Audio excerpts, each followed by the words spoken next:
Good evening, everyone, and happy Easter. And it is me, the B, Jason Rumble, and you are seeing episode number 2 on the fly with Jason Rumble. And this week, or on this episode, I bring to you 2 familiar faces, and we plan on discussing WWE, a little bit of post-WrestleMania, a little bit of Vince McMahon, and the AEW 2-cent column, and as we would say. And Jimmy Fingers, what's up, buddy? Long time, buddy. Good to see you. Good to be back on the platform with everybody. Yeah, well, it's a different platform this evening. It's on the fly, and we'll talk about, basically anything pertaining to post WrestleMania.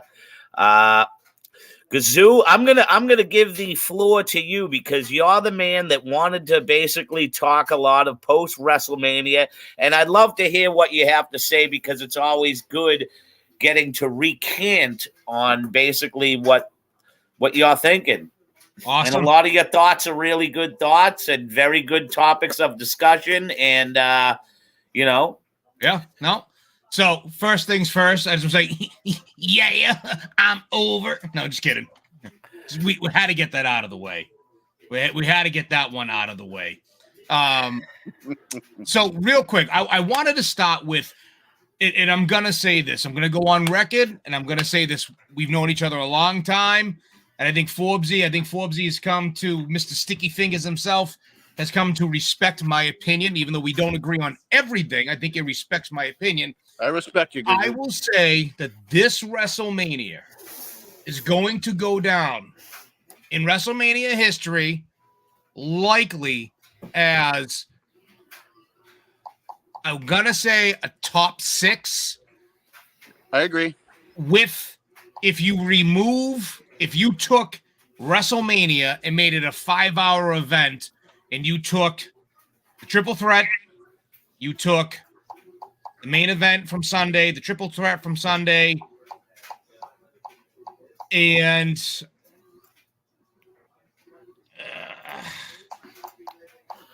just let's say it. Say it's a top 5, top 6 WrestleMania. It has to be anyway. But if you take 161,000 people attended the event. Not to cut you off, but and you took that other match, the triple threat, and you put that on night 1 and you made night 1 a little bit longer, it would have been a top 3 WrestleMania all time.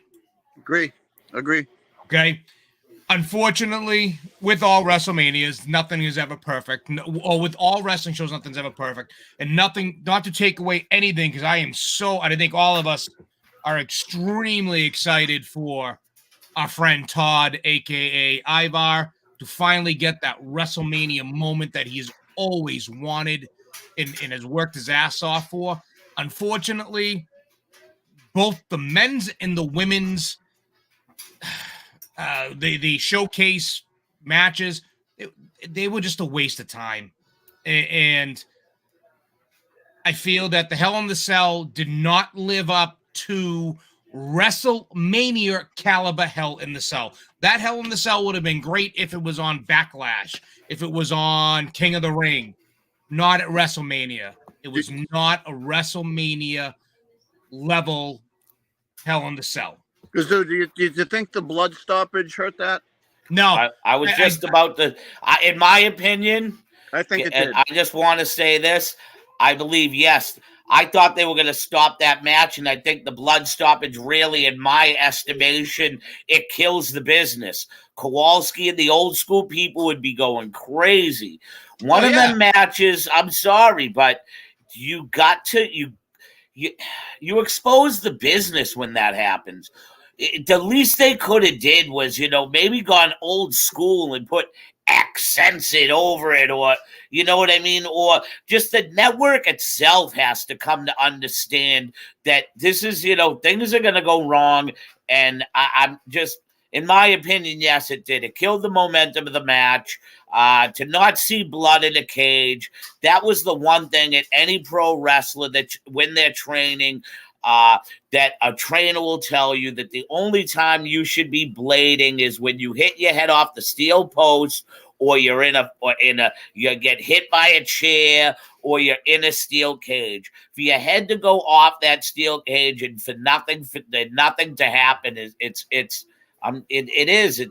exposes the business. And in my honesty, maybe not to you, you don't believe it killed the match, but fuck yeah, it killed the match. It's not that it killed the match. It just didn't live up to Imagine if it was, I'm just going to put it to you this way.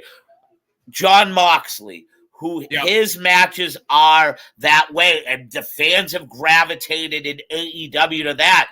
I think it would have been awesome for the story that the Judgment Day has had between Balor, between Edge, the whole Brood thing, the Brood atmosphere with the blood. I think it would have been awesome if Edge had been on top and pounded away. So to me, I think that you could have had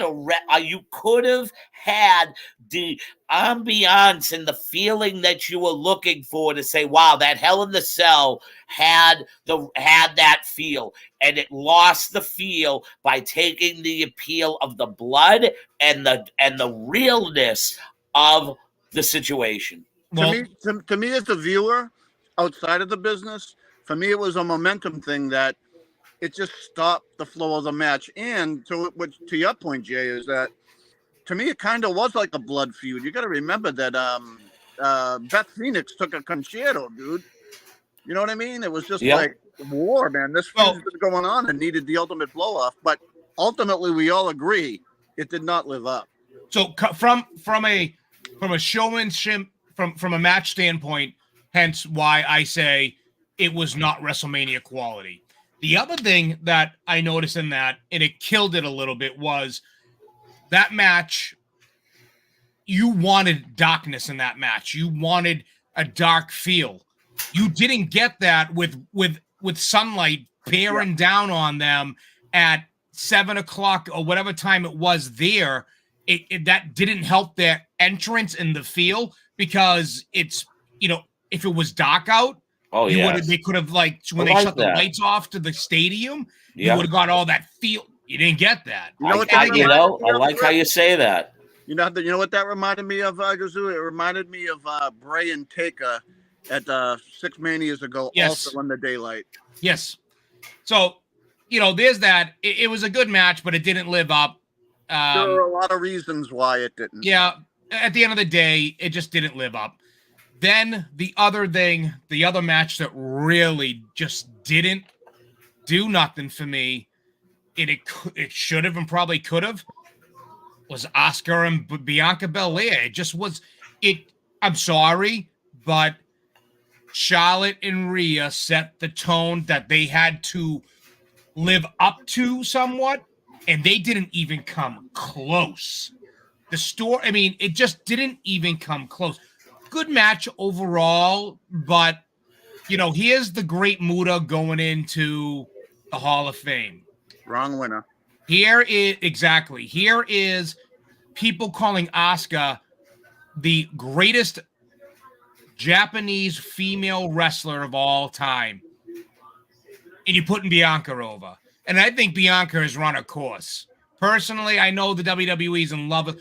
I just think she's run her course. I don't think that she generates the same buzz that she did for a quick time. I'm sorry to say it, but Rhea is the new face of the women's division in a way. Yeah.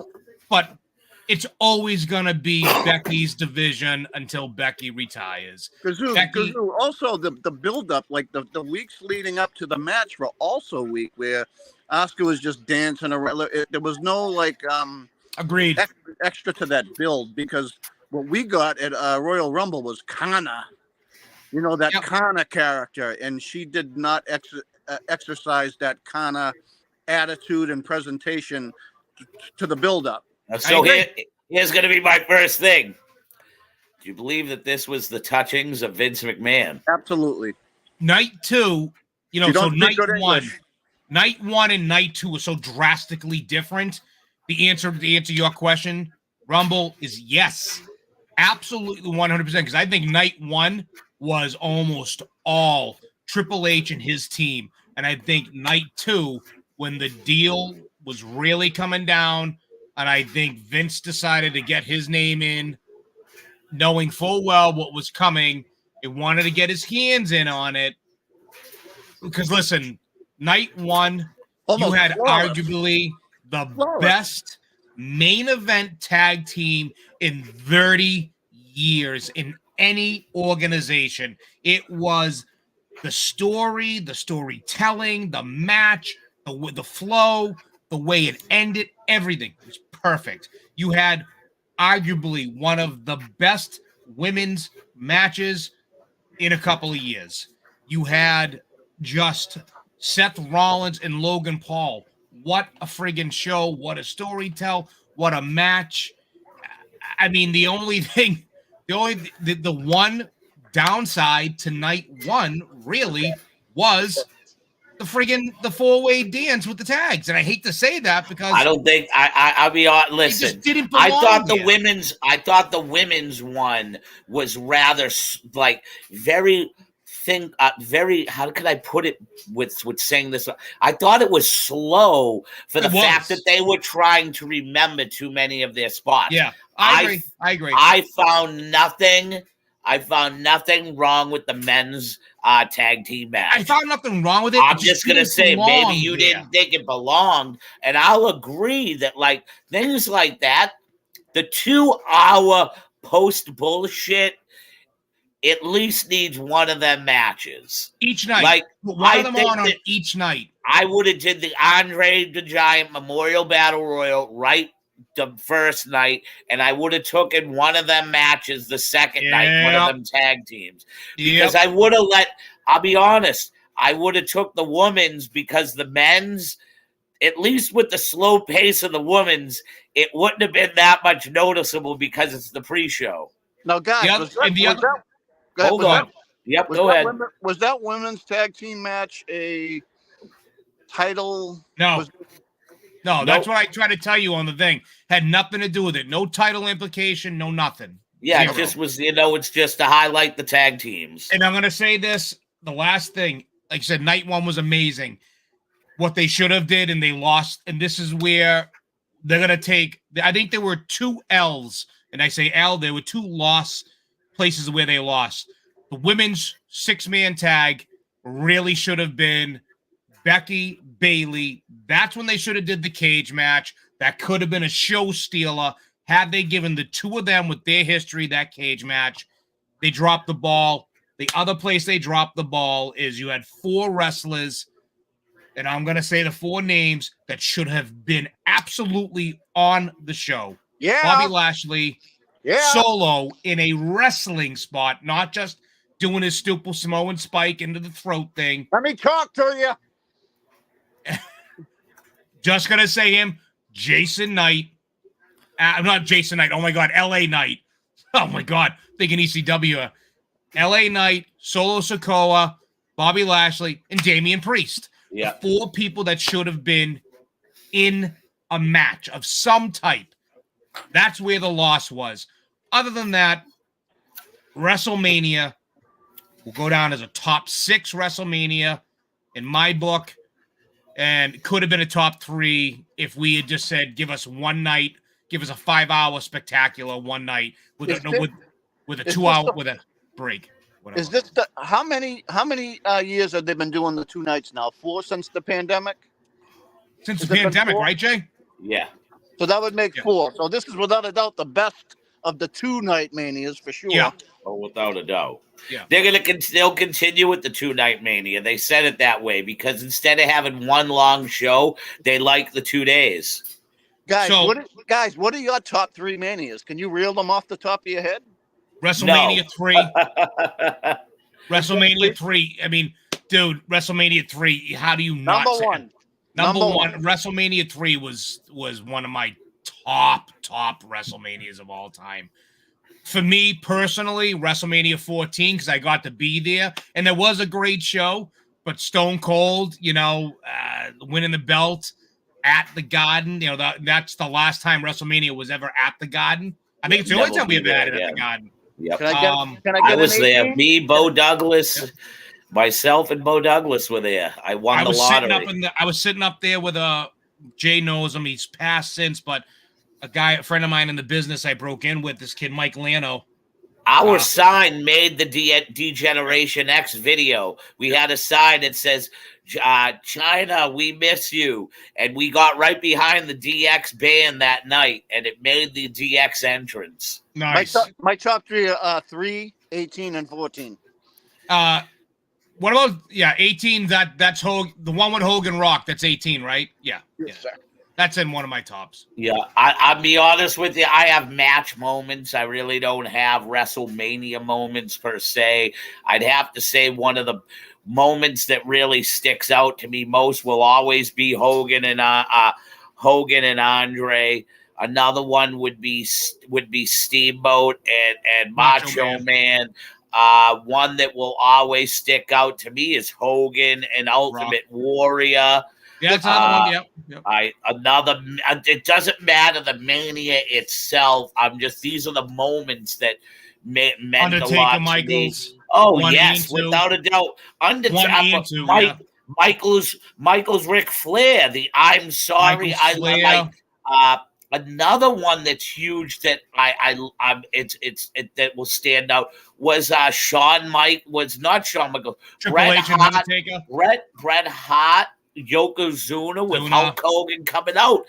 That to me stands out because it was like an oh shit moment where everything just happened so fast.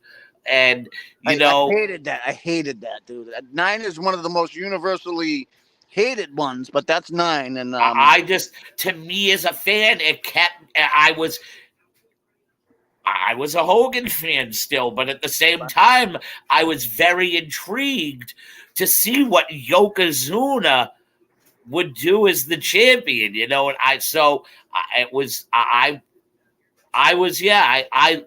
like the togas, I like the ambiance of it. So to me, Jim Ross in a fucking toga. And I liked it. I liked the WrestleMania from Trump Plaza where they had the long 40 and 5. Where they had the long 5. Yeah. Yes, where they had the long stair entrance. Yep. Another WrestleMania that stands out to me is the 3 locations. It doesn't matter to me. WrestleMania 2.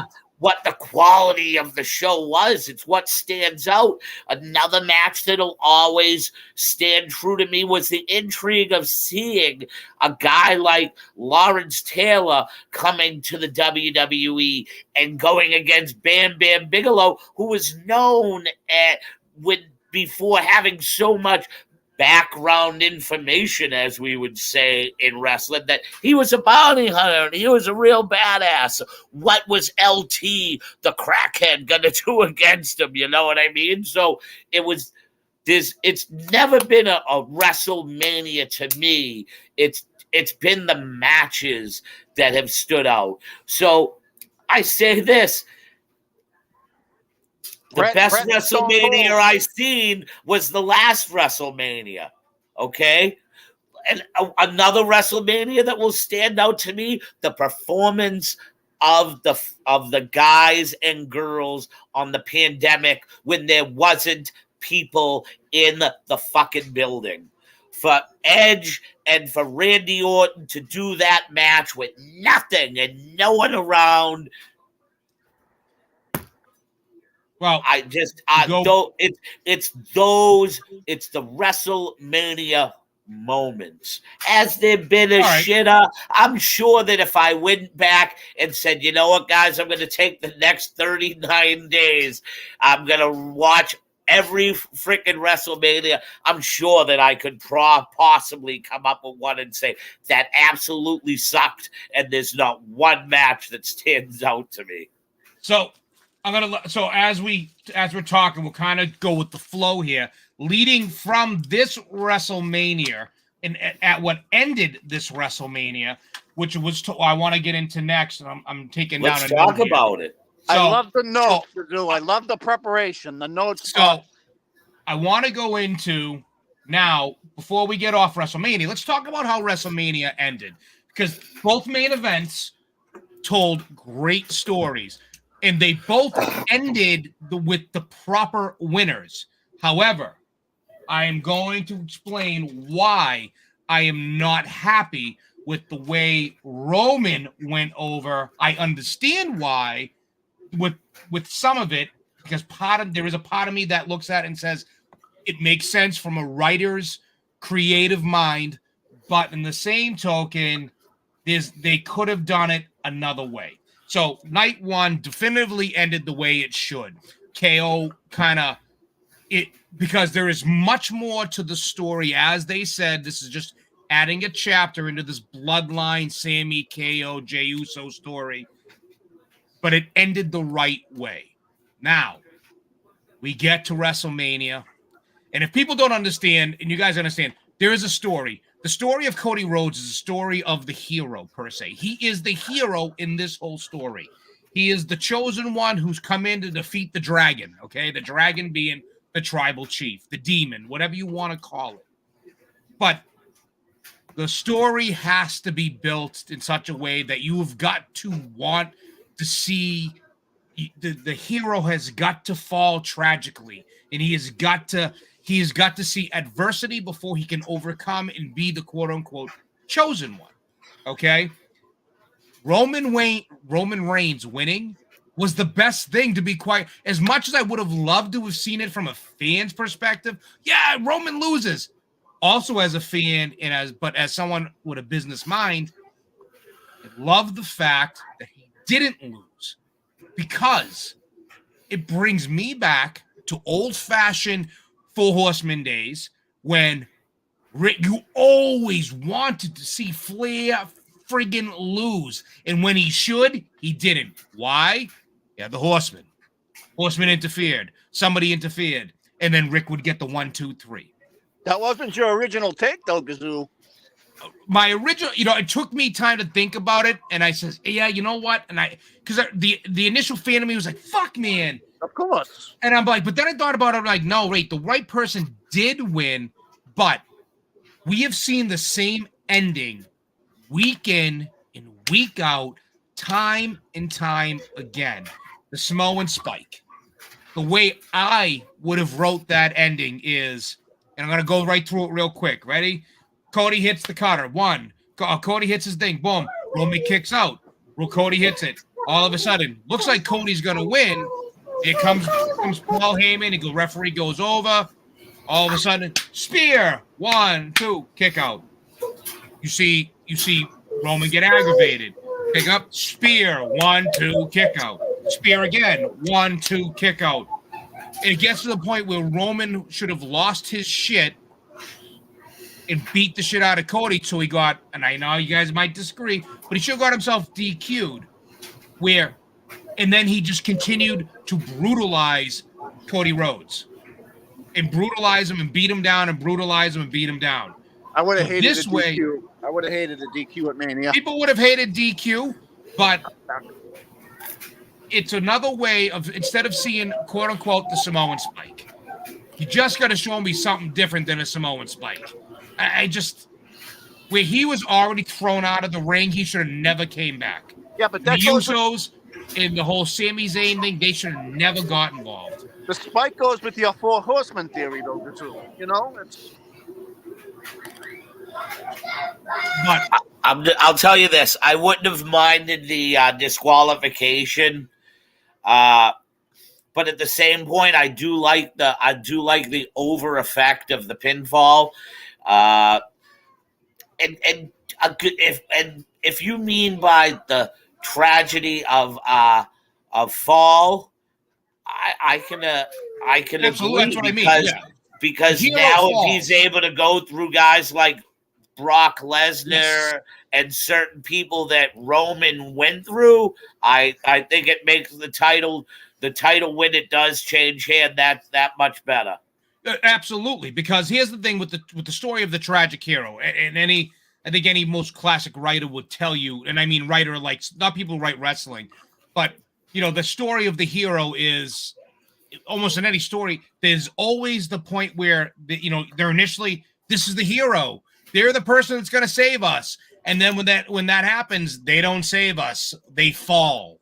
And then it looks like the villain is going to overcome. And the villain and the evil person in the story, it gets worse and more powerful.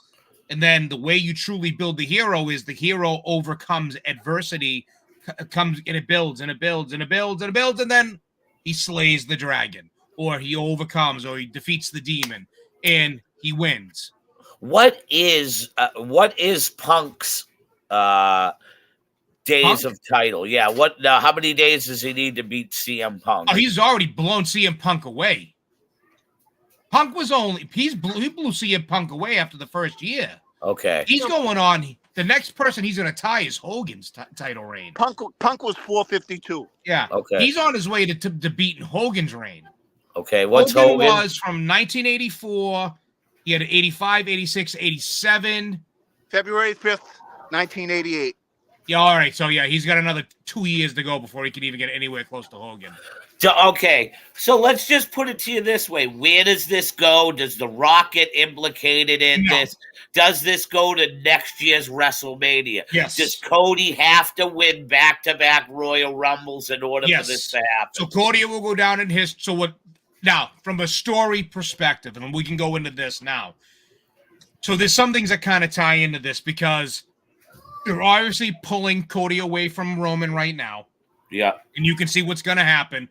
It's going to be Brock, then likely into a story with maybe with Solo. What about Randy Orton if he was to come back? Love that. Yeah, because all Orton's going to do is feed into, I mean, yes, Orton could come back and Orton absolutely could work Roman, but it would only be I'm not saying work Roman. Why doesn't credible guys like a Randy Orton? Because Randy Orton is not a third-generation wrestler. Let me point it out to you. Randy has not worked a program with Roman Reigns as the tribal chief yet. Okay. He's the one person probably in the WWE that Roman has not notched on his belt. Can anybody steal Cody's steam in order for this to derail all the plans, seeing how it's a year from now if things were to go this way? I don't see it right now. I don't see anybody in that spot right now. The only person, in my opinion, that could take that heat from Cody would be Seth. But they're going to do so many other things with Seth, and he doesn't need it. As much as Jim Fingers, I'll say this: you're annoyed by the and the You're just one of not. You know what I'm saying? Well, I'm not. He is a guy. I'm gonna say this right now. He is the definition of wrestler or worker that does not need a belt to carry a brand. And alone, Seth Rollins carries Monday Night Raw. I don't care what anybody says. I tune in to watch Seth Rollins when it comes to Monday night. I love watching the fucking shit he wears. It reminds me of Don Cherry's fucking kid if he was a professional wrestler. Don Cherry, to the Canadian people when watching hockey, they love to watch the pregame just for that entertainment fact. And if you're going to sit here and tell me that the main thing that Vince McMahon has made it and drenched into your brain is entertainment, Seth Rollins is money in the bank, must-see entertainment every fucking Monday night. I love the fact that the fans get behind him. I love what he wears. He doesn't need a belt. And to me, he is the face of the WWE without a belt. It doesn't mean that he doesn't want that champion spot. I know that. Listen, I never said that. I guarantee it eats him alive, knowing that he is the ultimate best in-ring performer that the WWE has, and he doesn't have the belt. Absolutely. Absolutely. So, again, going back to if there's somebody that could steal the shine, Seth is probably the biggest name that probably could steal the shine. Will it happen? To see Seth versus Cody again. They've already done it. I don't. You're not going to see Seth versus Cody again. So here's one more thing, because I'd love for you to talk about this. what if Randy Orton was to come back and catch lightning in a bottle? Could Randy Orton steal it away? No, the way it would make sense for Randy Orton to steal the shine is to do it post when Cody wins the belt is when you're going to see Randy Orton brought back. Okay. There's one other wrestler right now. So Randy Orton stays away for a whole other year? No, he stays away from Roman. He'll be back, but you're not going to see him in the limelight, into the shine until after Cody wins the belt. What if I know that we can say that now, but what if just the situation calls for it and you just have to do it? No, because it's people can say that it's called for it in the last 2 years with Roman. The only thing it would do is it would be a storyline at some point for Roman to notch the name on his belt that he also defeated 14-time world heavyweight champion, and he beat him, Randy Orton. They could tell a great story. So do you think Randy Orton ever has a chance at topping Ric Flair's record? I do. After he's at 14. He's at 14. I think eventually Randy will tie the record. But let me go into the question, answer the question, because there is one other wrestler, and it's a person who I have noted right here, and I'm going to explain how it happens. There's one other wrestler right now in the WWE that I think wouldn't steal the shine, but could get a serious, go get my fucking shine box shine. And his name is Main Event Jey Uso. And let me explain why. Go ahead, go for it. I love it. I love Main Event Jey. I've always wanted to see the Usos split up. And when the other Us walked away, yes, let's go. Let's go. All right, for it. you Let's ready? hear it. Yes. So here's how I would do it. Here's how I think it would make sense. But Jey Uso, people want it now. They want to see Jey Uso turn face. They want to see him with Sammy, or they want to see Sammy be right and Jey eventually do it. They are obviously teasing something with the bloodline, specifically Jey Uso. Well, we have a tournament coming up called the King of the Ring. Well, what happens when Jey Uso becomes King Uso? Think about it, right? Roman Reigns already shit all over last year's winner, Xavier Woods, when Xavier Woods became King Woods, and they destroyed it. So think about it. So now there's the tension. Jey Uso goes from being Main Event Jey Uso to King Uso. But there can only be one tribal chief on the island of relevancy, right? Yeah, one king. And what happens is the way you do it is he goes over, he goes through the tournament it eventually gets to the point where he's telling Solo, don't come to the ring. I got this. I'm going to win this. And they do the thing in the back where you got Roman Reigns sitting there talking to Uso.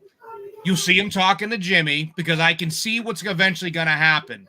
They're going to put Jimmy and Solo together as a new version of not the Usos, but kind of a version of the Samoans, because Jimmy is definitively 30 pounds heavier than Jey and does not move like Jey does. I've noticed that. They used to be the same exact size, man, but fucking Jimmy's getting his father's ass. And it's a good way to break Jey away, have the Uso family still be that thing. But here's how you do it. So the next night on Raw, they do the coronation of the king, King Uso, right? And Roman, he goes to sit down to get coronated. Here comes Roman. Here comes the bloodline. They're doing this. They're going to Solo goes to put the crown on Jimmy's head. And what does he do? Boom! Right into the throat. And they turn on Jey Uso. They put a beating down on Jey Uso. And then you have Jimmy standing in the background. You have Roman look at him. And then Jimmy comes over and he's going, it's supposed to be about us. It's supposed to be about us. And then boom, boom, boom, puts the boots to him. He's out of the bloodline. He's immediately a face. And then you can do the thing that over time, Sammy and KO are in the background with him, but not with him. And, and you build up Jey to be in a shine.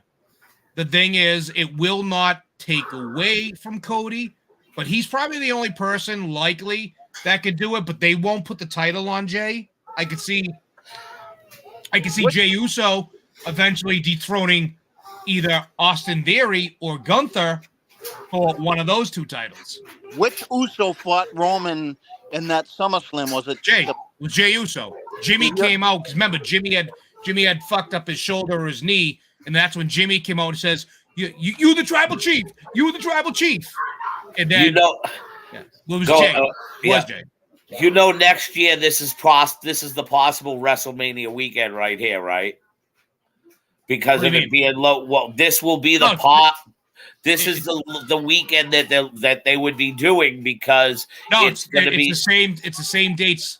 They have not announced a date. They've only put April, and rumor has it because they're afraid of the weather. Yes, so they're gonna look to do it.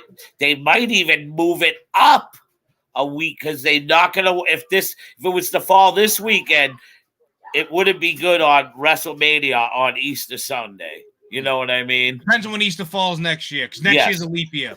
Yep. So I would think that you would make it later because if you look at, I believe the one in New York was later in April.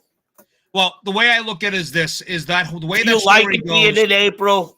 I mean, do you like it being in Philadelphia? And do you like it being outdoors? There's a story to be told in Philadelphia. What is Philadelphia the home of? Rocky. What is Rocky considered? The biggest what? Underdog. Yeah. So there's the story there. The underdog, it's Apollo Creed, the master of disaster. The tower. I like the way you talk. I like the way you talk about it. Right? I just hope it stays. I hope it sort of stays to that direction. In the way this should happen is Jay aside now. Cody continues to have his ups and his downs. The thing with Brock has been planned for weeks. So this was not something that was changed on the fly. This is something that has been planned in weeks. It has been reported by numerous reliable sources. I believe the reports that I've read. It has been for weeks that this is supposed to happen. Fightful's pretty credible. Yep. So and I always think the dirt sheet ain't that bad either. Dirt sheet ain't that bad. Fightful is pretty credible. So on the guys that I'm buddies with on Wrestle Talk News, they get good stuff. The way this works, Cody goes up and down. Okay. Cody goes into Survivor Series as he has to. The way the stipulation will be is if it was me, it would be now. If you want a shot at the title, does War Games get brought back? Not to cut you off, but does War Games get brought back into this effect? Yes, War Games should always stay. Listen, War Games should be always at Survivor Series. Hold on 1 second. I'll be right back. Go ahead. So, Gazoo, that's War Games is definitely a Triple H vision, and if it is a vision, and they're going in the way they're going. I mean, it's unpredictable because do you think, and this is one of the points you made when we were disagreeing after the Roman match, when we were debating, right? Let me ask you, man, do you think that there's any chance that Cody just does lose steam, like as that delusional baby face, like he did in AEW? Well, that's the concern I would have no matter what as a writer, because Cody, said that immediately. Any face can lose that steam. Especially if it's a year-long. Remember, part of the buildup was for Cody being so over was Cody came from AEW, company that he helped built, came back to WWE, did the program with Rollins, wrestled the match with the fucking torn pectoral, and then fucking comes back, and that's what kind of helped and they build him up. You know what story they're not telling with Cody is? It seems to me, and again, you made this point when we were going back and forth. You brought that up, and I actually thought about it. I was like, yeah, because you definitely got a point there, because that moment of WrestleMania might have been the biggest moment for him to do it. But going back to what you're saying here with AEW and all that stuff, it's like there's still that risk that he could wind up. You remember how Cena was at the end? It was like 50-50. Cena's, let's go Cena. Cena sucks. Let's go Cena. Yeah. I fear that for Cody, and I was about to say that. I was about to say that. We're talking about that right now, Rumble, when he got up. And yes, I mean, it's unfortunately, it's with any fan. I mean, here's the thing. Roman went from being utterly booed out of the stadium when he finally turned heel. People started cheering him. Then they started booing him when he first started going, acknowledge me. Then everyone, when he started saying, acknowledge me, then people are like, yeah, put up the one, yeah. And now what they need to do is get Roman back to being the true heel of the WWE, which if they keep with the heat on Roman and they do some of these other things, it will help keep the shine and the fans behind Cody. Do I think if they build the story the right way, yes, they can keep it, because the way it needs to happen is War Games at Survivor Series comes. What happens is Cody gets his rematch and loses. In my opinion, loses once again, thanks to cheating, because at this point, and that's it. They do the stipulation. You'll never get another chance as long as he lives. The only way he can win a title shot then is you have to go to the Royal Rumble and win. However, it is determined because of some fucked up stipulation, whatever, that he has to go number one and go through 29 other superstars.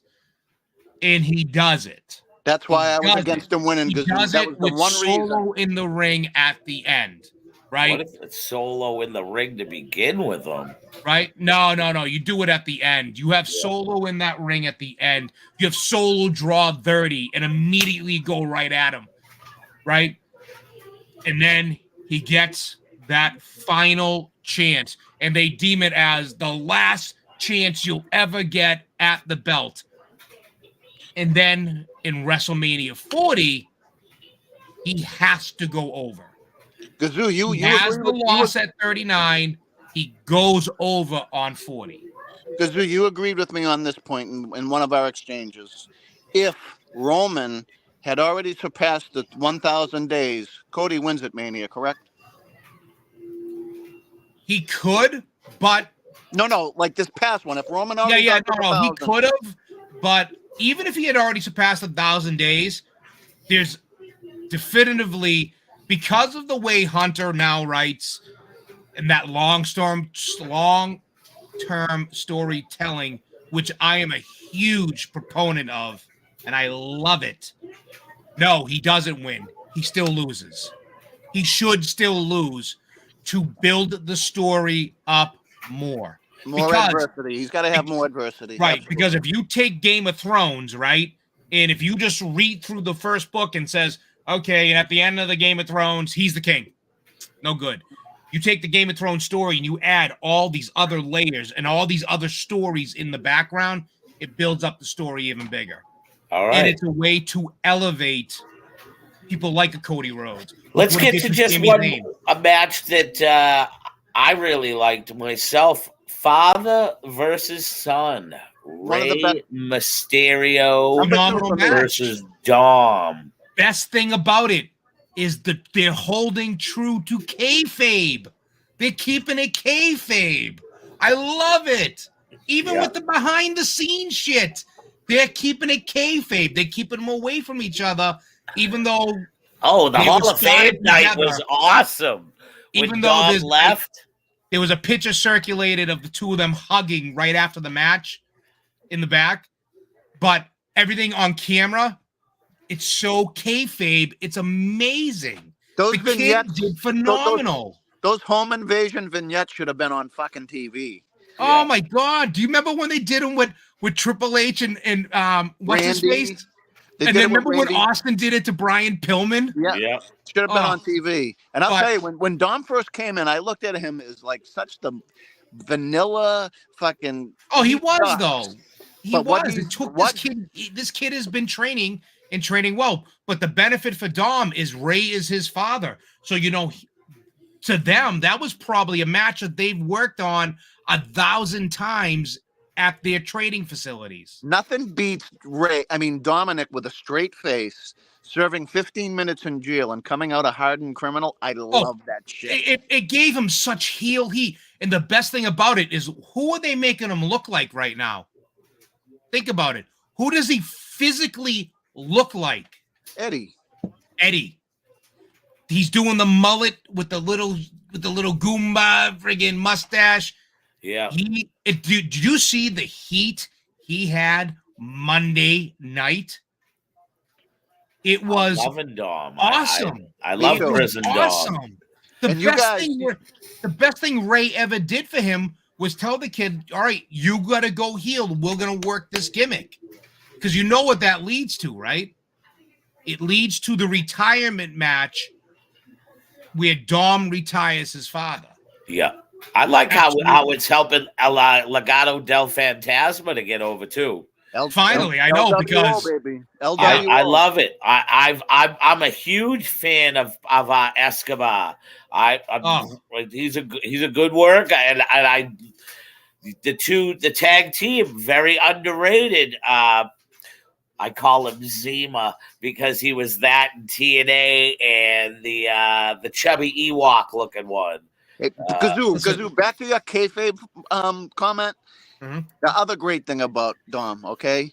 Every interview he does, he's like MJF, stays in character the whole time. I saw something backstage with Theory, and he was just like, "Get out of here, Theory, before I show you what I did to the biggest guys in prison who was starting." You know what I mean? He does it fluently. Yeah. Like, he's got great promo. I love Dom, and I hated him. You know what I love about what he does now? Is now he's doing that thing that they used to do back in the day, because he's bilingual. He'll talk to you, and then he goes into his language. He goes and he speaks Hispanic, and then he comes back. And I love it, because you don't know what he's saying if you don't understand the language. And I think it's awesome. I think it's great. I think it's great. The only thing I probably would do at this point is I would say, you're going to laugh, but I would say that the one thing they should do soap on a rope match. No. It's take the Judgment Day. Take the Judgment Day, and you turn Edge heel again, and you say, "You guys find," and it was all a ploy by Edge to get this out of him. And then Edge is saying, "You all fell for it. Look what my Judgment Day has done." I think Edge needs this, because he's going to start falling flat too. Oh yeah. But Dominic and Ray was phenomenal. Would you say that? Real quick, just that you said this Edge thing while it's on my tongue. Has Edge, when he first came back, could you see Edge having one more run? And now, to that effect, has that run that maybe we could have seen an Edge have one last one as a WWE champion? Is that done with? Done. I think so. He doesn't need the belt. So. Edge is one of those guys. He's like John Cena now. He doesn't need the belt to be over with fans. I'm not saying to be over. I'm just saying at that point of investment. I would have thought that. I'd like to see him win a title, even if it's for a minute. You know. Do you think if he had chosen to go to AEW as Adam Copeland, that he might have seen the AEW title? Oh, definitely. But that's because Tony Khan doesn't know how to. That's because Tony Khan mocks out for that kind of shit. He doesn't know. Tony Khan is very young in ownership of a company, and he sees the star power, and he thinks it's the old fashioned WCW way of doing things, and the way TNA was doing it when all the big names came over. Everyone got the belts. That was a big name. So, all right, just to get, I didn't want to really jumble around too much, but it was just something that when you brought up the Edge thing, it's just to me, when Edge first came back with the neck and the sympathy and oh my God, I'll be honest with you. I thought they were grooming Edge to get the belt one more time. If the pandemic didn't happen, Jay, he probably would have. That's all. I agree with that. And I'm just saying, with that type of momentum, so to speak, or maybe implications of cards falling that way has that type of thought theoretically and ultimately fallen to the wayside for a guy like Edge. Yeah, it's a done. He's got less. If anything, he's got a year left. Yep. And this is going to be more about him picking and choosing who he wants to finish off with. You know what I mean? And then ride off into the sunset and do his thing. There's no chance he's title bound. Christian's contract is up next week. Yeah, they're talking about that, but they're going to put time on for injury. Probably. Yeah, but he ain't. They just reintroduced him with the Luchasaurus. I don't see it happening. Remember, Vince nor Triple H were big Christian guys. No. So, speaking of Vince, so let's go on. Let's transition into it. Let's fucking do this. So, obviously, everybody knows Vince ultimately, by the end of the night, was running Raw. I mean, he legitimately, people have said that it got to the point where at 3 p.m. or at 6 p.m. our time, Hunter, Nick Khan, and the other kid, this guy Freddie something, had a meeting with the staff, said, guys, things aren't changing. We know this and that, blah, blah, blah. Rest assured, things aren't changing.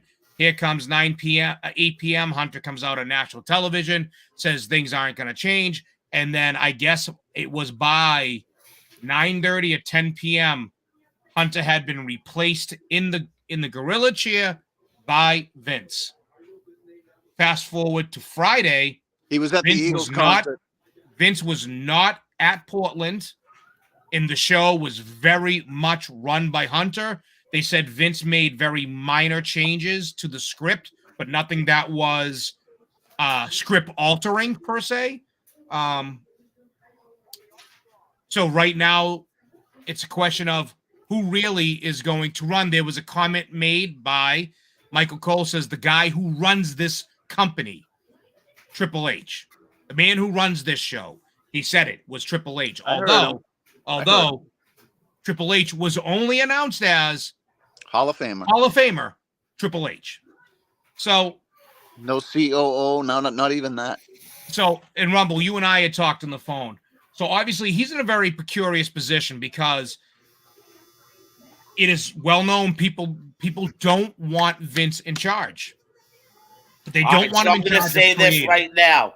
I'm going to give you three. I'm going to give you a tag team and a singles wrestler that came out in not in their words, but in representative words, the reason why they're not in the WWE post WrestleMania is because of the Vince influence. Well, I already know the tag team is FTR, and you know that. And Jay White would have been incredible because if you had brought Jay White along with, I believe they were also rumored to get the Gorillas of War, which are Tamatonga? Yes. Yeah, well, hold on. Before who's that? What's the fucking guy? Meng's sons, I believe. That's Tamatonga. Yes. So remember, there's legit heat with Tamatonga and Roman Reigns. Okay. So, needless to say, that you would have had White, you would have had AJ, and the rumor has it that with... You know, you already got Gallows and Anderson signed with nothing to do. And then Finn. And then, Finn's in with Judgment Day. Could they have formulated a huge Bullet Club? Yes. But they're just saying that the influence, No. Even if that part wasn't made, the more of the influence of that New Japan style with Triple H could have made. What happened? I think he went a little, I think he's lagging on us. Man, I just got an iPhone 14 just so that I would have better reception. So So it was known that they had tons tons of storylines written for Jay White, and it came out. And with that being said, Jay White comes out on AEW TV, and FTR goes over the guns. Did you guys see this? And I'm sure we can get to Bray in a little bit, but when they were teasing the Wyatt Six stuff, Dutch and what's the other guy? Dutch from the Righteous, Dutch and who's the other guy? Dutch and Vincent. Yeah. Were supposed to be part of it. Yes. And something changed, and they showed up at Supercard of Honor the other day. What changed was Wyatt had a had a mental breakdown. His illness, his undisclosed illness, many people are saying is mental illness related right now. No one knows what for sure, but people are saying it was something to do with mental illness. We don't know. I don't know. I'm just going by what the smoke that I've seen. I don't see him coming back, guys. I really don't. I'm not even concerned about it right now. My thing now, I think, for the WWE is, okay, so obviously Endeavor buys the company. Oh, well, Ari Emanuel buys the company, creates this new company, Endeavor, where Vince McMahon will be the executive chairman of this new company. Nick Khan will be the president of the WWE. Dana White's president of UFC. Two separate companies under one umbrella. The issue is, as Vince as executive chairman, technically still has final say. However, I think if he was smart enough, Ari Emanuel was smart enough to realize you got to know how to read a room. The room has said Hunter Hearst Helmsley, Paul Levesque, has done so much since SummerSlam, as they said, because people have said the WWE was at its lowest point last WrestleMania, and that at this WrestleMania, or leading up to it, Saturday night was at its highest point morale-wise that it had been in years, and that Triple H has the trust of nearly every single wrestler, performer, writer, commentator, and everything else in the back. The man truly does understand the business inside and out. And I've heard within the past 64 hours afterwards, I heard that morale is drastically gone down. Well, I'm getting into it because what happened is Monday happens and the morale plummeted. And you have multiple wrestlers upset, multiple wrestlers probably going to Triple H saying, what are my options? Multiple wrestlers stating that they're going to let their contracts run out. Two or three, I guess. Bailey's one of them. Well, yeah, which were high superstars saying they want out. And I guess a top male superstar, not Drew McIntyre, a top male superstar saying he wants out of the company if Vince is in charge. I think that's either KO or Sami Zayn. I don't know, but I'm only guessing. But a top male superstar, one of the top superstars. So we're talking Seth Rollins level type wrestler. Yeah, I'd say Bray. No, it's not Bray. It's not Bray. They're saying it's somebody that is of high influence. Could be Seth, man.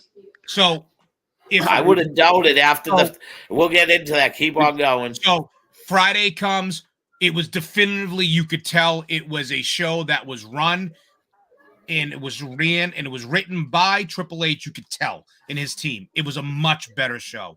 Much better show. It was. If Vince was smart, if he would swallow his motherfucking pride, take a step back and say, okay, you're the chief content officer. You put the content out.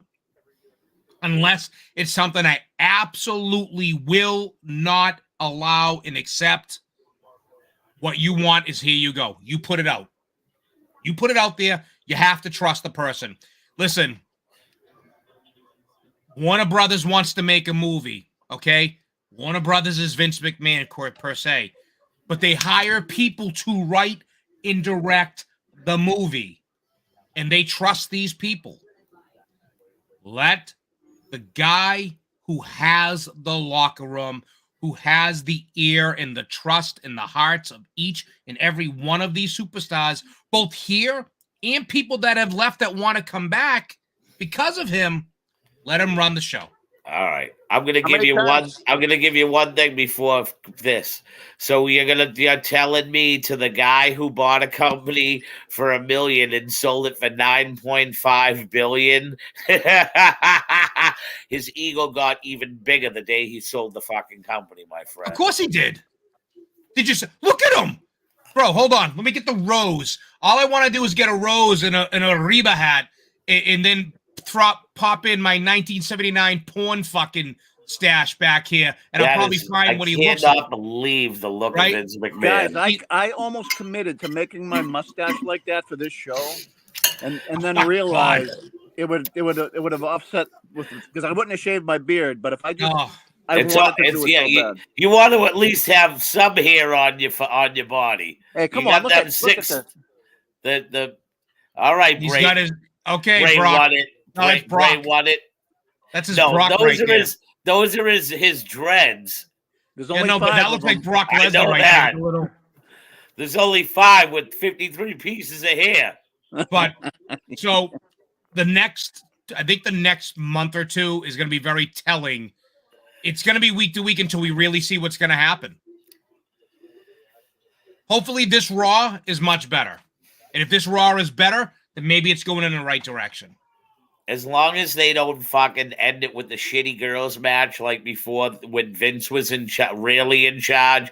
That's what I used to get pissed at. They would have a few good matches and the women's segments would really lack. Look, I'm going to give you an example of Triple H's booking versus Vince's booking. And it's one person, and I will tell you who it is. Look at Austin Theory. Yeah. Since the day Hunter took him on. Yep. He has made this kid into an undeniable fucking star. And this kid is going to truly be the next It character.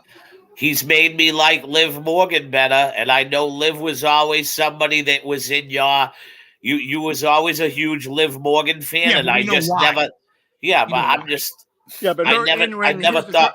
Her in-ring has improved immensely. Oh, immensely. Agreed. That's why. Agreed. That's what I'm saying. And I think her and Raquel Rodriguez fit very well together as a tag team.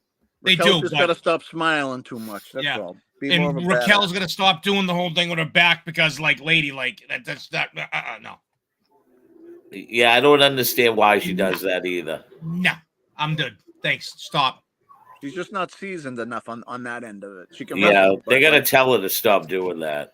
So listen, if I was working for Hunter, like I said, the big thing for me right now would be, what can I do with? How do we get this? How do we keep this? How do you get? How do you take that one couple of days of shit because you went from here and you plummeted like a fucking F-14 going into the fucking ground. That was 15,000 feet high. It's too bad you can't. Nobody knows what went on the road this weekend. Like, what was the morale on the house shows and the super shows that they've been doing all this weekend? Like, what's the locker rooms like? You know what I'm saying? The person I want to know what they're thinking is this: is one person that's involved or used to be involved. I want to know what Stephanie is telling her husband behind closed doors. Yeah. She's telling her, because I've said this to both of you. I feel that if Vince is truly back in 2 years, Hunter Hearst Helmsley is gone from the WWE. I would say why is it that Steph? Why did Steph ultimately leave? Think about it. Whoa. Think about Stephanie McMahon, okay? Don't look at her from the character. Look at her, everything that she's accomplished professionally in the world. She is known as a women's right activist. She's done things for women in sports, in the world, in the professional world, in the corporate world. When your father comes out, and your father is Vince McMahon, and then there's all these allegations about him. And again, like Rumble, like we talk, look what they did to Linda. You know what I mean? Yeah. I mean, and she has 3 of her own daughters, and she has a name. And Yeah. it's like, my You don't name want is to Stephanie tarnish, McMahon. man. My name is not Vince McMahon's daughter, which unfortunately right now, and I mean, I look, I'm a Trump guy, and I don't want to make this about politics, but look at his daughter. Front His row daughter- last night at the UFC fights, him and I Mike know. Tyson and Kid Rock. Kid Rock. But my point is if you look at Trump's daughter, when you think of Donald Trump, when I think of her daughter, I think of Donald Trump. When I think of Stephanie McMahon, I don't think of Vince. I think of Stephanie. Like she's made her own name. Yeah. So I understand her getting away from that atmosphere because I think she saw the writing on the wall. Oh shit, yeah. And she said, I am not going down with this ship. Her husband can because Triple H is different.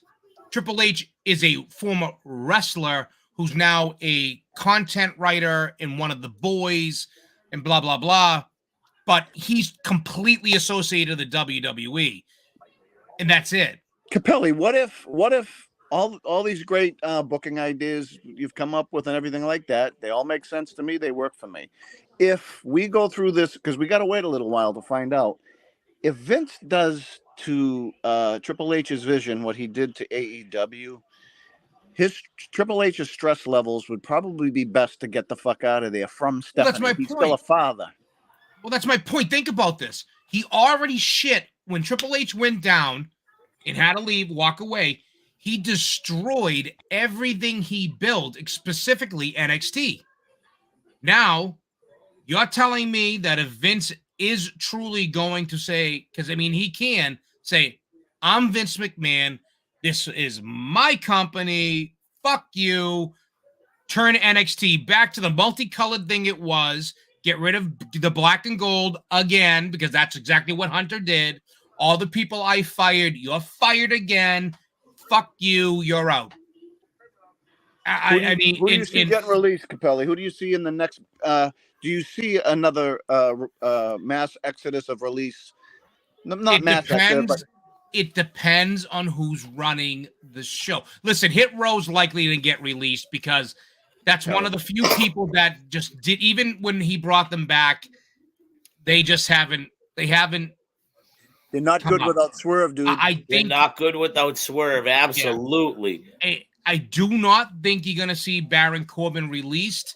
I think Triple H knows that like we have to do something with this kid, and I know they've buried. I don't think you'll see him released. I think you'll start seeing some of the.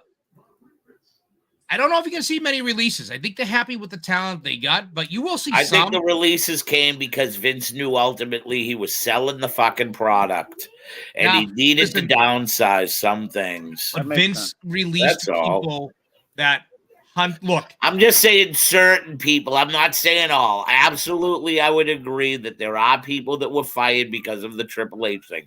But I believe the mass type things that went on for so long that there was certain names that it didn't matter anyways, that they were involved with the WWE was just cutting a little bit of the fucking money that they really honestly didn't need to be paying out. That's all. As much as I'm not really a fan of Corbin or Ziggler, I recognize they're both good workers. Those guys seem to be okay with their role at Eaton L's. They're paid handsomely for it, and the company needs people like that who can eat pins. And it shows because Dolph Ziggler isn't even in as good a shape as he used to be. He looked like fucking shit. His muscle tone in his back, and like he's still in good shape, but he almost looks like his brother Ryan Neesmith or whatever it is, you know. Hey, any one of us would do that job for that money. Yeah, I don't really know where really. It really depends. If Vince but here's one that I can honestly believe if that I can truly see this. I can see Drew McIntyre leaving and going to AEW right away. That's already been talked about because they're in the middle of contract negotiations. Joining the joining up forces in the Blackpool Battle Club or whatever the hell it's called. He's got a year left on his deal, bro. I heard his deal is up and he would be no, his deal's not up. He still has about a year to go. I heard it They- was. I heard his No. deal would be up one day before their debut in England at All In and No, Wembley Stadium. he has about a year left on his deal. Okay, I just from Um, what I was gonna post It's it. not a I full was year, gonna but he post has it. he's got about a year left on the deal. And a lot of people think that the reason why he was pulled was because it He had was a not stomach because bug. he's He had a upset. stomach bug, Gazoo. He had a stomach bug and he was not feeling well, and that's why he was pulled. Chelsea People Green had the also same say stomach that bug. he's not. Everyone says he's going nowhere. Zack Ryder. When do we look to see him next? No And will he chance. be Matt Cardona or Zack Ryder? Zack Ryder, if he does come in. He's Zach. I think he's Zach because what's her face came back as Emma, not as Tennille Dashwood. Yeah. Yeah. I think he comes back as Zack Ryder because I think he comes back as Matt Cardona because he made a name for himself. That's what I want. But like him making a name for himself would probably The only reason why I don't believe it would happen now, absolutely, is because you just said his name, is because Vince is there. I think if Triple H was truly 100,000% in charge, I believe the kid would come back as Matt Cardona. He made a name for himself on the indie level. and Tennille Dashwood, she came back as Emma under Triple H. Yeah, under Triple H, she came back as Emma. I just think he would have did something different because he made a name for himself at the end as Zack Ryder. Yeah. I don't like the woo-woo bullshit. No, I don't think you'll see the woo-woo-woo thing anymore. You don't see that anymore. No, you don't see Emma doing this anymore. LA you know Knight's what I mean? Xavier on next week's SmackDown. LA Knight's record is 24 losses to 1 win.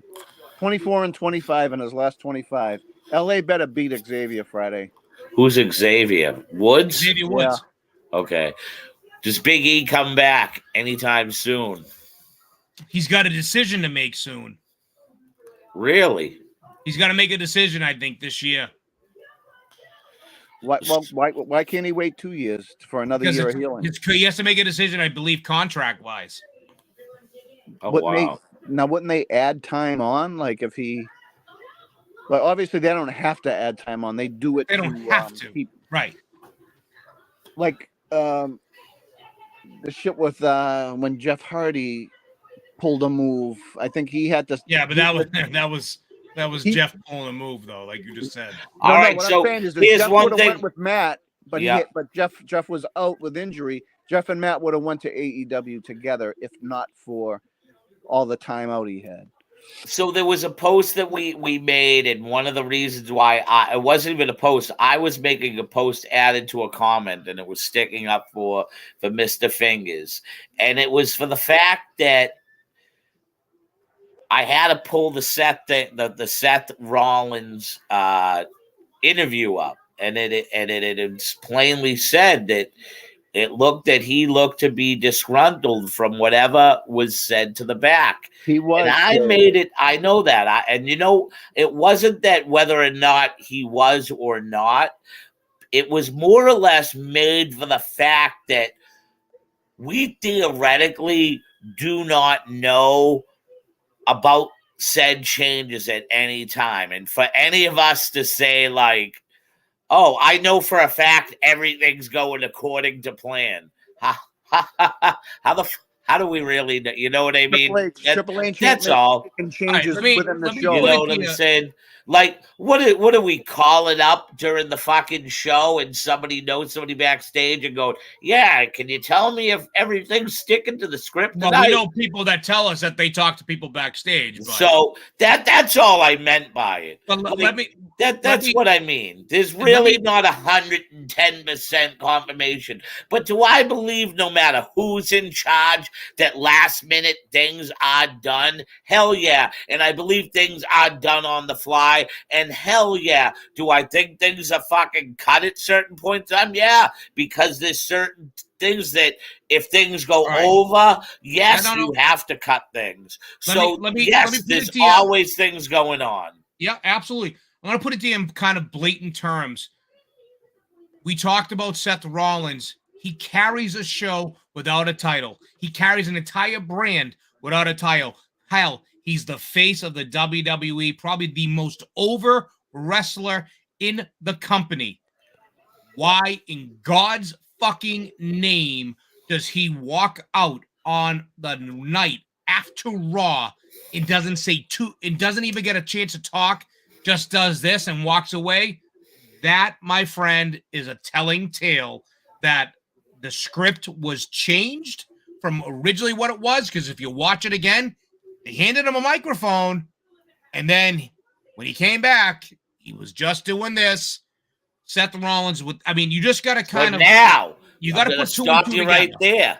So now I'm going to add 3 to that 2 and 2.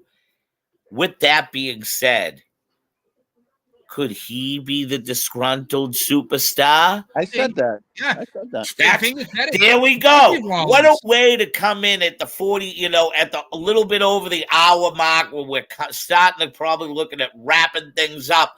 Do we come back to the forefront of probably the mystery man that could be upset? Could be. But he was... Don't forget, he's a Triple H guy. He's a Triple H guy, but he did very well under Vince, too. Absolutely. Listen, I will say this. That is on my shelf here of potential conspiracy theories that it's Seth Rollins. However, without anything else to corroborate that, I'm going to say that I need more information. I would have to need a little bit more smoke to kind of to really dig in to see if that is actually the fire that's actually burning there. 2 years from now, and I'm gonna just put it out there, like I said, just hear me out. I'm not comparing Tony Khan to Vince McMahon. Okay, I'm not comparing them. I know you roll your eyes, blah blah. I'm not rolling eyes, dude. No, Capelli. I know you are. I'm not going to compare him to Vince, but with the way he's gone out, built a product. The product is it's still in the baby stages. There's certain things that people don't like. There's certain things that people do like. I'm just going to say this.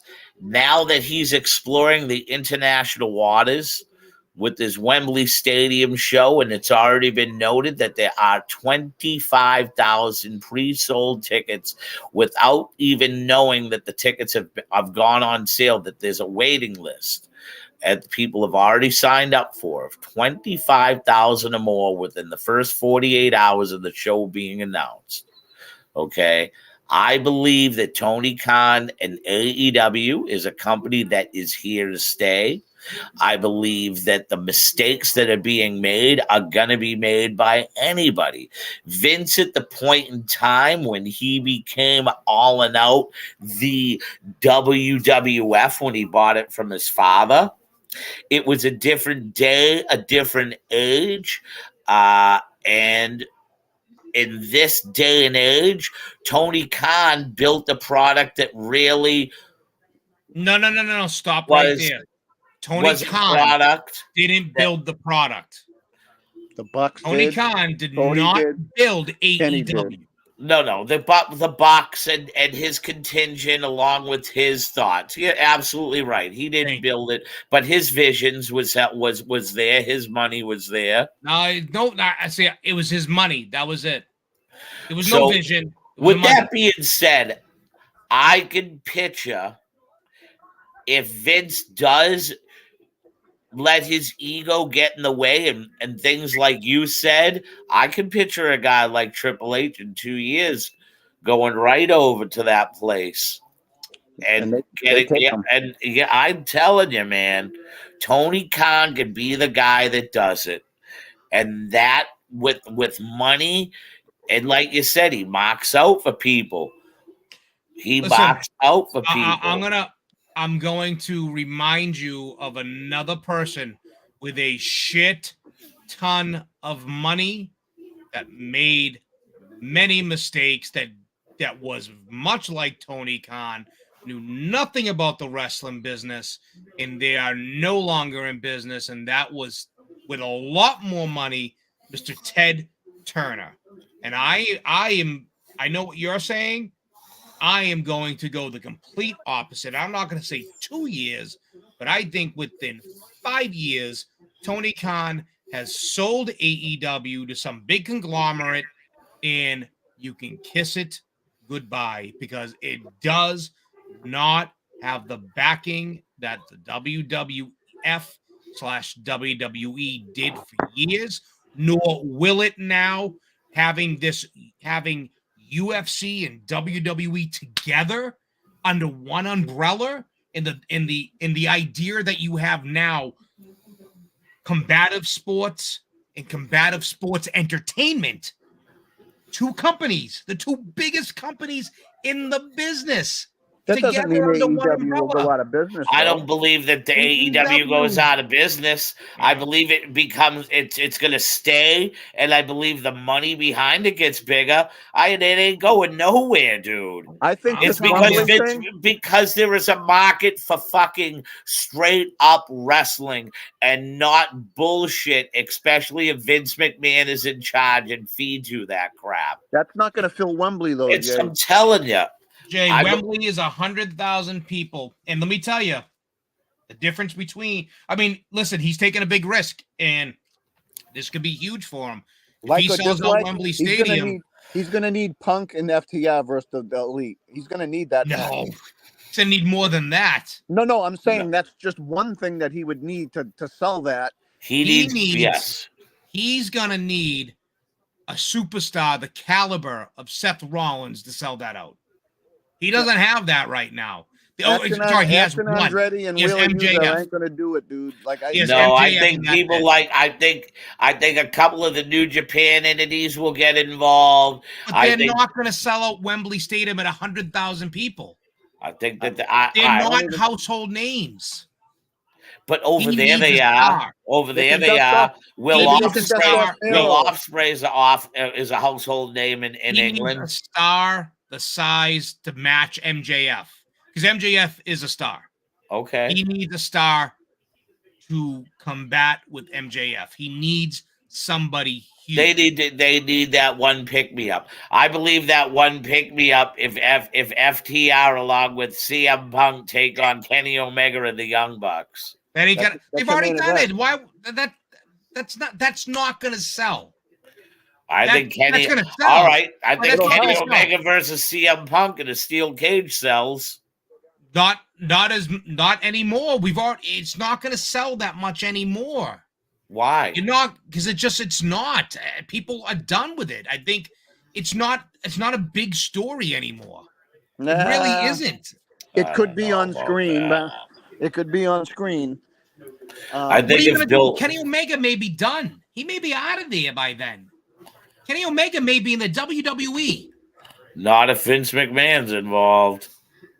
That's just. I still think if Vince is involved, he's coming to WWE because Kenny Omega is getting older. His body is taking the beating. And look at a guy like AJ Styles, whose body is revitalized there because he's not having to work 35, 45-minute matches, killing himself. He's working 10, 15-minute matches and having to do a third of what he does in the ring and getting paid twice as much. So could AJ be that top star wanting to go? Because he lives in Florida or Georgia or whatever it is. No, I don't think it's him because he hasn't really been involved. He's been hurt. Well, they're saying this guy, whoever it was, would be a game changer. Is a massive name. It's Seth Rollins all the way. It could be Seth. But, Seth all the way. But listen, what they need. Listen, here's the thing, and I've always said it. You want to put 100,000 asses in seats. Take that same match and put it in the WWE. And if that match in the WWE would have put 100,000 asses in seats, it ain't gonna do it in AEW. Okay. AEW is gonna struggle to put 100,000 asses in those seats. Undertaker Sting. How many asses do you think they're able to put in Wembley? 30. They'll probably 40. Put 50 to 60. They got 25,000 pre-sold already. So you're telling me 5,000? Jay, I can tell you that the Boston Red Sox have been sold out for 5 years, and they have not been sold out in 3 years.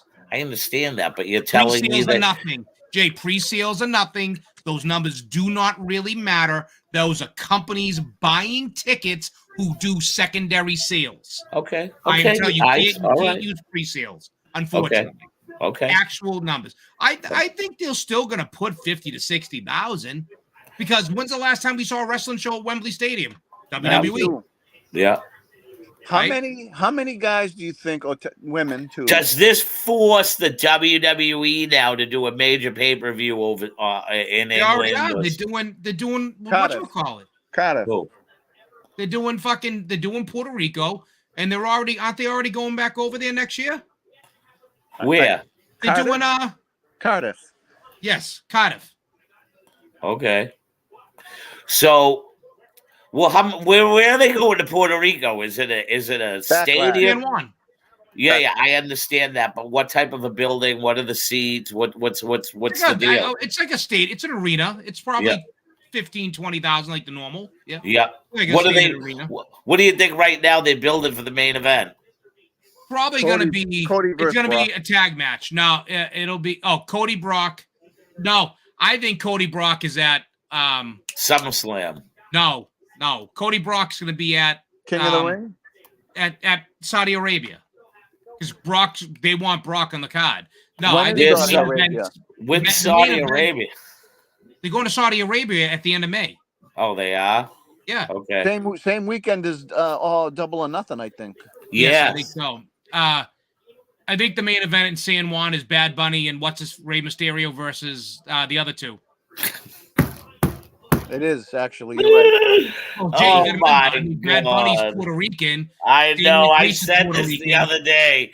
I said to somebody, I think the main event is going to be like Bad Bunny and Rey Mysterio against Damian Priest and Dominic. Hey The man, the remember- audiences in Puerto Rico and the audience Yeah, and over in London and whatever, they just love wrestling. you'll probably They're see always an something electric from the LWO or Los Fantasma. Yeah, yeah. See something with one of them. I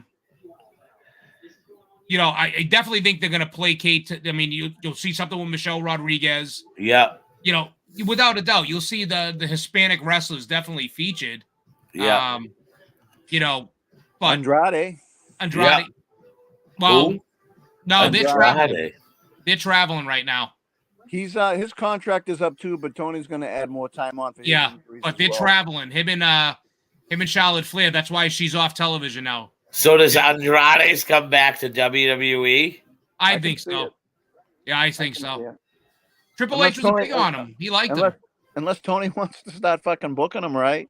I Yeah, mean, are we no, going to he'll ever be dust back. off Miro? I mean, he's a recognizable name. They're going to need him for Wembley. Is there any WWE stars that could leave, and if they are released, there's a 90-day non-compete, right? Yeah. That gives them plenty of time to kind of work them into the program, but everybody who's released that's a name, they're gonna know they're gonna want to go to AEW to the show, so they're gonna probably not release anybody.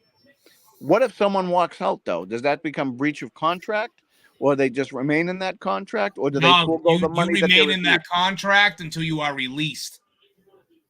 Remember, that's what they did with Sasha. Then they had to come to terms with Sasha.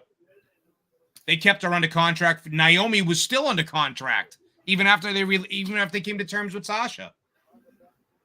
Yeah, you won't see. No one's going to walk out and be able to walk on that television. I thought WrestleMania itself, even the non-WrestleMania shows, like I've gotten to watch 3/4 of the Super Ring of Honor, the Ring of Honor pay-per-view.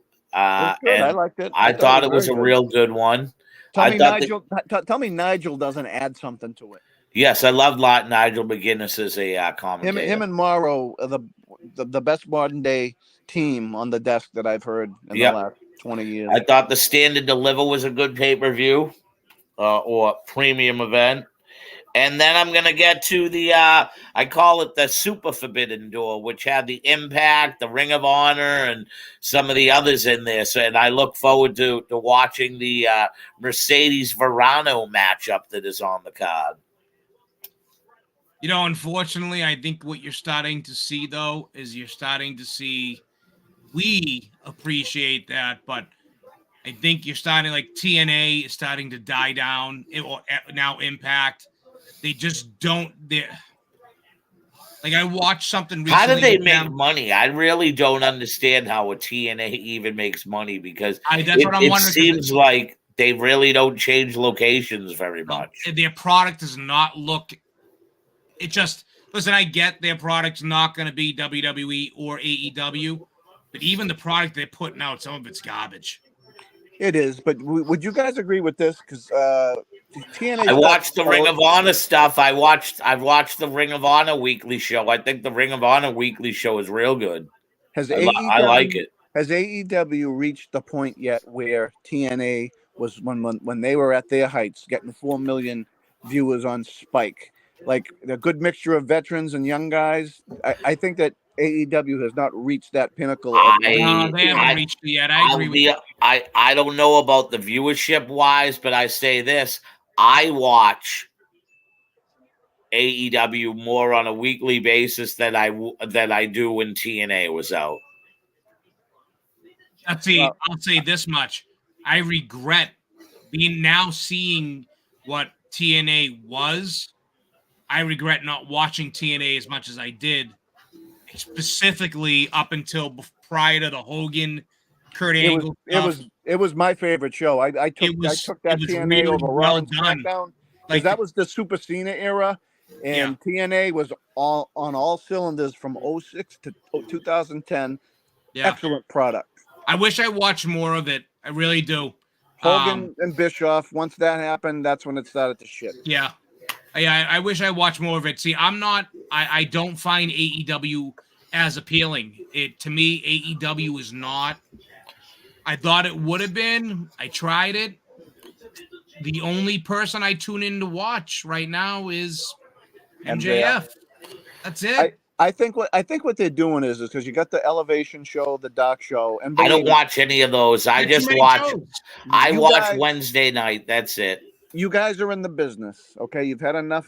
Like all of these guys, I mean, there's a lot of talent in there. Like the Dan Garcias and stuff like that.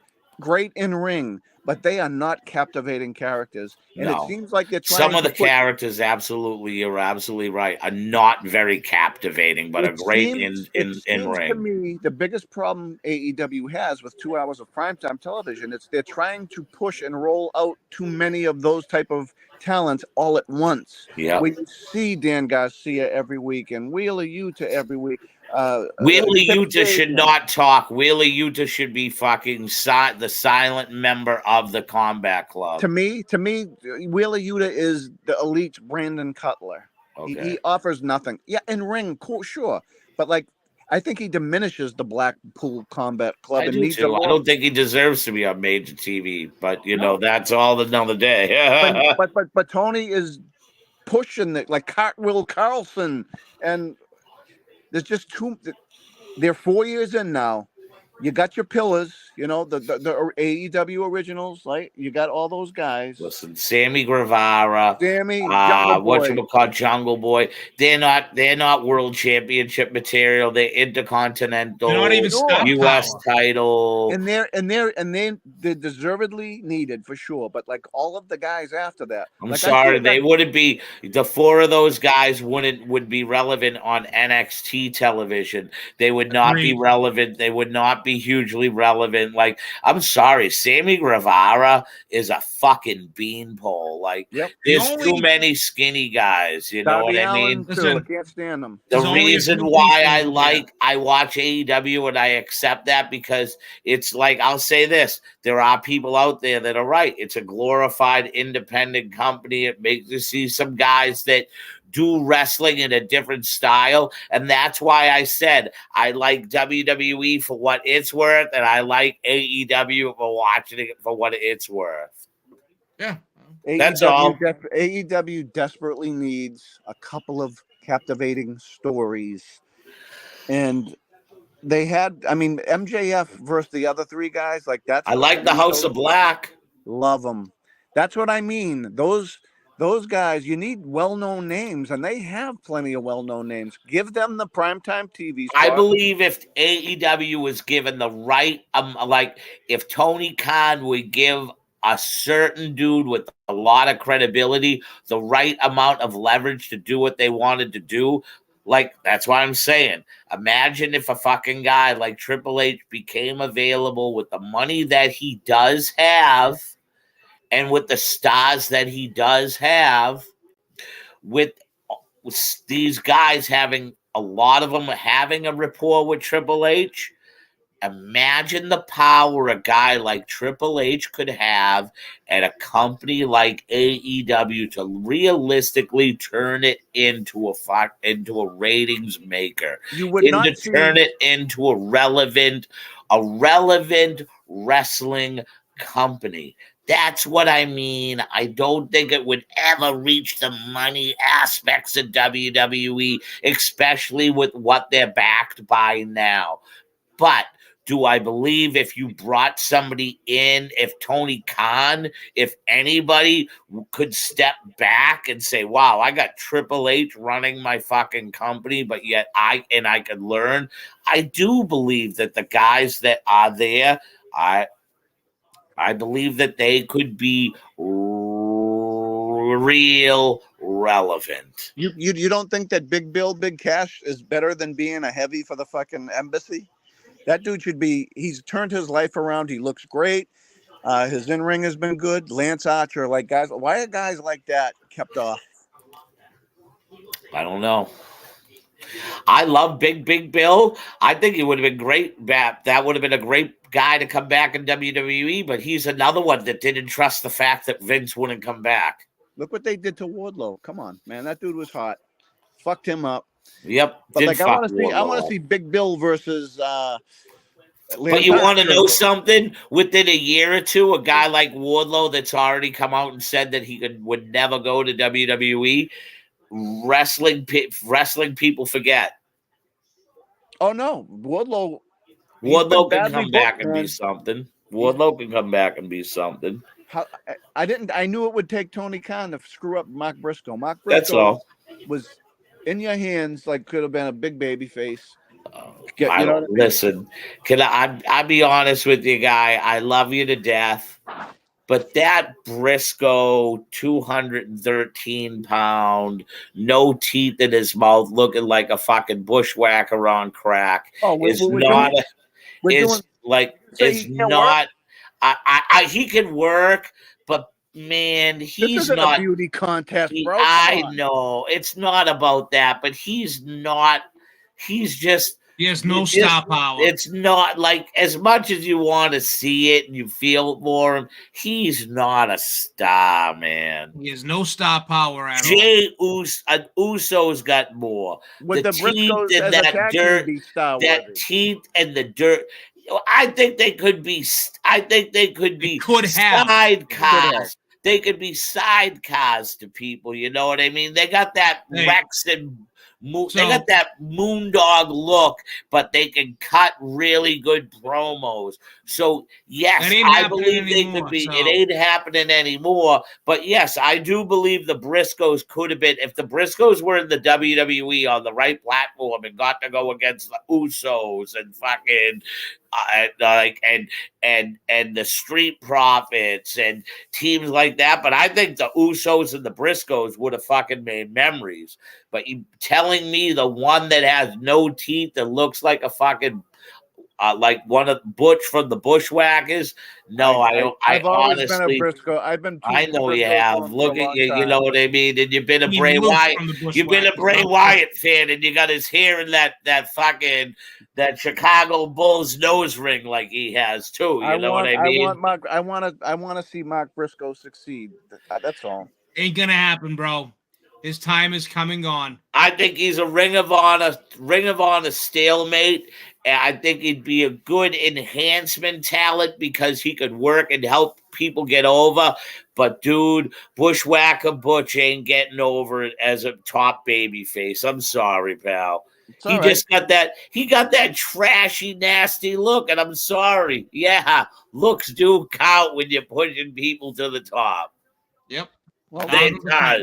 how about mid card TNT title area? I mean, I could see him pissing people off and him having it for like an 8 to a fucking 12-week span, 2 to 3 months. Yeah, something like that. I could, but I don't see him top babyface. No. I don't But see any. I think he's a solid worker to put people against, to highlight thing. I think when holding the title up, he would hold it upside down because he would transition. But world title, hell no. Tag team title when he had his brother alive, hell yes, it was one of the best tag teams out there. And I think they could have made a lot of money if they had went to WWE and the right program. And I'm going to point it out to you. Difference between the Usos, specifically Jey Uso, in FTR, the Briscoes, I'll go for the Young Bucks. None of those 3 tag teams I just mentioned, none of them can rest. None of them would be able to be star power on their own. That is why Jey Uso is going to be one of the hot items, because he has the ability to be star power on his own. FTR, no. Bucks, no. Hold on. Bucks, no. FTR, no. Briscoes, no. Hell, Todd and Eric, neither one of them would have been star power on their own. I think if Todd lost the right amount of weight, and after watching his match Friday night on SmackDown, I know no way. I believe Todd could have been a guy that you could ride around and do something with. World champion, no. But being a guy that's a main roster person and sticks around and has good matches. No, Jay, yeah. We're not talking about main roster person, because anybody can be a main roster person. But stick around and be relevant. Stick around. Power. You're talking about fucking Briscoe being a fucking star. No. But I believe Todd could be a star. Todd would be a stick around guy, no doubt in my mind. Would he be a star? No. Would he be Gunther? No. Would he be Austin Theory? No. And that's the title that those guys would be ultimately type of holding. None of them that I mentioned would have that ability. Jey Uso does. Jey Uso could walk on AEW television tomorrow, and you could put the TNT title on him, and he'd be over in a motherfucker. He has star power. Yeah. All right. Jimmy, not so much. Jimmy has 30 pounds, is what he is. Yep. He's what you call him. He's Marty Jannetty. Oh my God. No. He's not Marty Jannetty. He's probably more of Jim the Anvil Neidhart. Dawkins is Marty Jannetty. Montez Ford needs to be on his own tomorrow. No. I disagree with you, Jimmy. Real quick before we go. Montez Ford proved one thing. He cannot run a match 100% single by himself, nor is he phenomenal on a mic by himself. Oh, he's hot. Yeah, he horrible. Just does this all the time. He is horrible. And if you watch him in a match one-on-one, there's something missing. I will say that. There's something missing there. His acrobatics is incredible. The moves he does, but I'll say this: Angelo Dawkins. When Angelo Dawkins works a one-on-one match, Angelo is a much more polished singles wrestler. He needs to lose 20 pounds in. Yep, I totally agree. Yep. The other one has the upselling because of the look and the athletic ability, but yes, I think he does lack a little bit on the mic. He's lacks on the mic, and he lacks with running a match. Well, that's what I mean. I think the mic thing I notice most of all, because he does some corny ass shit on the mic that I'm really not a fan of. But yes, his athletic ability is through the roof. It's through the roof, but there's something missing right now. I was glad to see KO and Sammy put the Briscoes over in their presser after Mania. Oh, yeah. Well, boys, it's getting up there in time. Right. It's been great talking to yous, and let's keep it going, huh? We'll keep this going every couple of weeks or so. I got baseball and whatnot, and we'll come up with the schedule. I know that Capelli and I are going to get together. We're going to do we're gonna do a cheap seats because we haven't talked a little sports. But I would love to get together again and do, a panel type discussion and just keeping it to a 3 to a 4 man booth. Okay, 3 is good. I think 3 is this 3 right here is the good 3. Yeah, guys, No offense. just as we close out, Capelli, especially you. Now that the Bruins have set the record, do you start resting guys now? Plus, Pasta got his 60th. Do you start resting those guys, or do you keep them going just to keep them moving? I think you alternate it. You can't sit them all, but there's only so many guys you can call up too. how many games are left? 2 games. But I think So Pasta what is it? I'll say this: what does it matter resting 2 games? It matters a lot. That's really? If you think really? Like if Bergeron takes the rest of the time off, that's a week and a half of him being able to rest. I didn't realize it was such a long process. Yeah, you got some guys that are banged up right now. I think Pasta should keep going, man. Because not it's for also goals, for him to say he played 82 games is huge. That's a great goal to have. Yeah. I think he's only, what they need 4 to do away from McDavid. McDavid's got 64. He's got 64 and Pasta's got 60. So I'll save my questions for Capelli in a week or so because I got a couple of good ones and I'm not going to upload them. OBJ signed with the Ravens, huh? Yeah, he did. Really? OBJ signed with the Ravens. So now they're saying Lamar's not going anywhere. What do you think? I will say is this when it comes to the Bruins. I think that I'd like to see Marchand sit a game.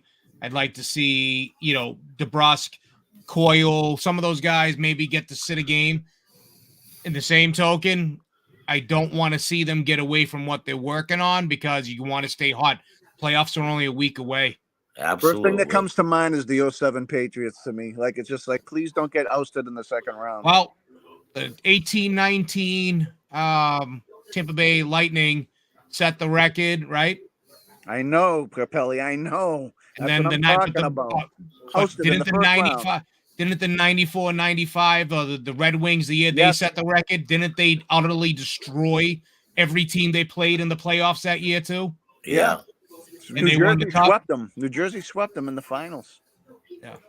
And as far as I don't feel that there's a team in the East that can beat them in a 7-game series. There are 2 teams I'd be afraid of in the West. Colorado and Edmonton. Yeah. That's it. But we'll see, man. The playoffs is a different season altogether. Absolutely. Who are the Patriots picking at 14th? Richardson?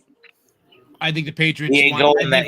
Richardson ain't gonna go that. Ain't gonna be around. Patriots. I think if they were smart, they would trade down and get more picks. I think that's what they're doing. Because ultimately. at 14, there's nothing crazy there. They need another receiver, guys. I'm sorry, Juju's not enough. But listen, the receiver that we would want, we'll never be able to get our hands on because he's in Cincinnati. His name is T. Higgins, right? And they don't have what it takes to get. What about Hopkins, man? Is that dead or can we? Dead. Why do you want him? He's dead. Dead issue. Yeah, I don't think it's. That's what they said about Randy Moss, and he was the same age. Yeah, but he's not Randy Moss, man. Randy Moss was an athletic freak. And I'm going to put it to you this way: I really do believe when what was said, they asked Hopkins, and Hopkins blatantly came out and he said the problem is to Bill O'Brien, he was like, DeAndre who? So you know what I mean? So I do believe that there's a certain factor of the maybe not wanting to play for him certain thing. Well, we don't want Hopkins anyways, dude. He's listen. Patriots need a guy like T. Higgins. They need a T. Higgins type of guy. But they can't get Higgins. What if the price comes down so low on Hopkins? All right, so I'm going to say it right now.